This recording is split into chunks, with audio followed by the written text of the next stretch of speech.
অনেক দিন পর্যন্ত, কয়েকদিন পর্যন্ত মদিনায় পানি নাই।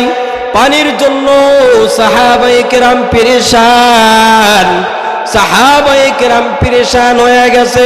অনেক দূর এক বুড়ি মহিলার বাড়িতে পানি পাওয়া গেছে, কিন্তু অনেক টাকা ছাড়া বুড়ি মহিলা পানি দিবে না।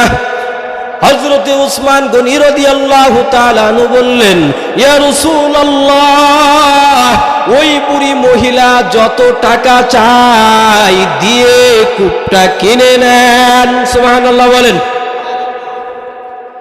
ওই উসমান গনি রাদিয়াল্লাহু তাআলা আনহু চিন্তা করেন, নবী মনে হয় আমাকে আযান দেওয়ার জন্য অর্ডার দিবেন।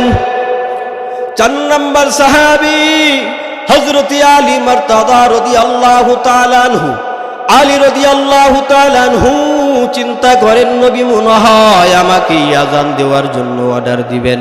কে ছিলেন? আলী। কে ছিলেন? আলী।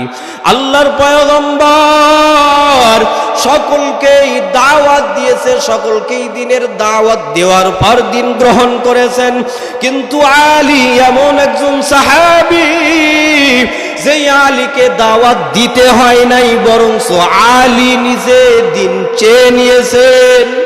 সুবহানাল্লাহ বললেন না? সেই আলী রাদিয়াল্লাহু তাআলা আনহু চিন্তা করেন, নবী মনে হয় আমাকে আযান দেওয়ার জন্য অর্ডার দিবেন।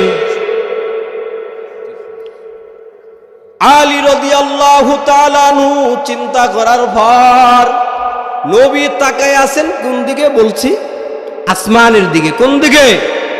নবী বলতে পারতেন আমার সাহাবী 1 নাম্বার